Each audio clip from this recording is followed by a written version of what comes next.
Welcome to this episode of Startup Journey. Today we have with us Griffin Beck. He's the founder of AgriVert Farm.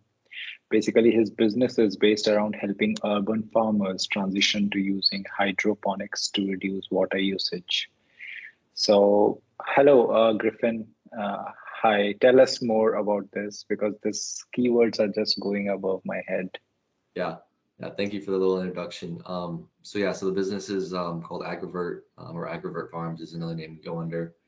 Um, so really the whole premise of the business is to help either small size, or at least right now, small size urban farmers and urban growers, even household farmers, kind of transition away from traditional farming, which would be like planting a seed in soil, watering it every day, and watching it grow, to transition to hydroponics and aeroponics and other forms within that kind of same industry. And that essentially is taking a simple version would be using only water to grow the plant. So you put the seed in a little basket. The basket would sit in either water that's moving or water that rises and falls based on a timer. And it's all very kind of scientific and nerdy, which is why I kind of like it. And it helps the plant grow, and you can kind of control a lot of the variables with the farming. I see. So, how did you got started? Do you have a farming background or? I don't have a farming background. No, my grandparents lived on a farm and operated one, so I have been around one. Um, but for the most part, the city that I grew up in and still live in, Indianapolis, Indiana, is always ranked in the top 5 worst food deserts in the nation for the U.S. And it's just kind of something that I've seen around, had friends been in. All my siblings have lived in bigger cities where it's also been an issue. And I just kind of happened to stumble upon it one time in high school. Did a research on food deserts, found the article on hydroponics, researched that the next project, and just kind of fell in love with it as time went on. So, how does it increases the yield? Like, does it? I can understand that it reduces the water usage, but what other effects or benefits does it have? If you can explain. Right. So the biggest benefit is the water usage. It cuts it down by 95% on aggregate. But other big advantages of it are the higher yield. Um, it's more resistant to bacteria, viruses, and diseases that plants can typically get. Um, so talking about the yield a little bit on that side, the yield, everything is much more controlled in hydroponics, especially when you do it indoors. So if you were to do hydroponics indoors, you can control the temperature, the humidity, the exact nutrients the plant get, the exact amount of sunlight the plant gets, or in many cases, the LED lights that simulate sunlight. And with all these variables under your exact control, or whoever is controlling those variables, be it an AI software or a human, you're able to almost allow that plant the exact right nutrients and timing and everything that it needs to grow perfectly. Almost think of it like if you're in the gym and you're kind of just lifting weights, not knowing exactly what you're doing, you will put on muscle, but it might take a while. Whereas if you have a personal trainer that knows exactly what to do with a diet plan, you'll put on that muscle exactly how you should and much more rapidly. Right. Tell us about some of the products I see on your website. Tell us Mhm. about them and how do you make money? Who do you sell to? How do you get revenue and all? Yeah, so initially starting out, the business was mostly service based. I was doing contracting work for farmers here in town. I'm still doing that. I work for a little farm I don't work for, but I work with a little So farm. what do you do? What do you do on the servicing part? Like, do you give supply them the plants or? Yeah, so a few different things. Either they come to me saying they want to switch to hydroponics and they want to build it themselves, and I just provide consulting I ideas, see. maybe contacts. Other people want me to build it for them, such as a farm I'm working with now. So I design everything, lay it out, and then from there get their approval, and then start work, build it in. Many people have like garages they want to transform into hydroponics, which is typically what I've been doing recently. But I um, see. yeah, but back to your point on the website, those products are something new that I'm just getting into, trying it out. Essentially, it's a form of drop shipping, but I work close with the suppliers to try and make it a little more unique. But it's for people that want to do farming, that want to get into hydroponics, that may not know much about it. It's a very simple to use machine. It's kind of like a kitchen appliance. You plug them in, pour the water in, pour the nutrients in, plant the seeds, set it, and forget for the next 4 to 5 weeks. And then magically you'll turn your head and there'll be basil, cilantro, jalapenos, almost anything you can think of right in your kitchen, fresh, and you can use them in any kind of cooking that you'd like. I see. And is it also applicable for like if you want to grow just the small plants and then transfer them to the field? Yeah, yeah, absolutely. But what they typically grow in is something called rock wool. There's other mediums, but what you can do with that is it's all biodegradable. There's also like a biodegradable mud that they make it in, and you plant the seeds in those. But you can absolutely take any of those uh, I mediums, see. take them, plant them outside, and the plant will grow healthy and strong, just as if it would in hydroponics. I see. And tell us, how do you make money out of it? Yeah, so I either make money through my consulting and services side, which typically if I go, like for an example, if I go to a garage, let's say they want me to build it, I would quote them $10,000.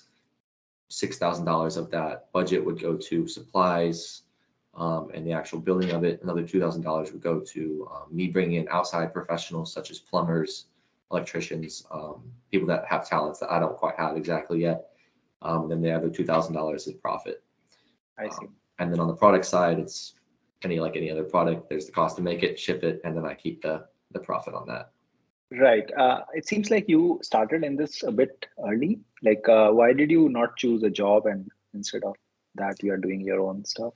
Yeah, so I still do have a full-time job to pay I for my see. rent and everything. This is on the side, and I'm trying to grow it as I go. And I did just graduate college, so it definitely is early. But I'm never a fan. I never have been of working a 9 to 5 job, and I've been working jobs since I was in high school. So I've Right. kind of gotten the taste for it, and I do not want to do it. I want to be my own boss, and I've found what I'm passionate about. So why not take a Right. shot?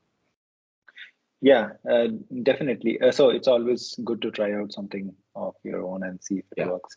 Um, Great. Tell us more about like, do you see usage of technology in this field, like, or what is the scope, and are people already using technology to scale their business in this field, or because this is totally unknown area for us, most Right. of us? So with technology, there's a lot of opportunity for it. The only issue is the cost. So the initial cost to set up a large scale hydroponic farm, which is what most people are doing in this field, is extremely high. I mean, we're talking in the millions of dollars. And when you think about farming, the payoff doesn't come for quite a few years.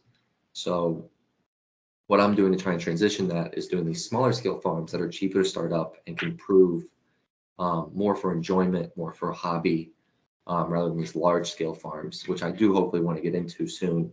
But with these larger scale farms, they use software and AI to time out the water, the lights, the humidity, kind of like what I talked about before. They also use robotics to pollinate, kind of like artificial bees almost, if you need flowering plants. And they also have robotics to harvest, package, seal. I mean, there's a few farms out in Pennsylvania that are completely and fully automated. There's only 2 humans or 3 that really run and check on the software and the robotics. But for the most part, there's no human hands that touch, if a strawberry's grown, touch the strawberry from seed to dinner plate. I see. I see. Great. What other areas you plan to, do you think you can expand this existing work to, if you want to Mhm. share that?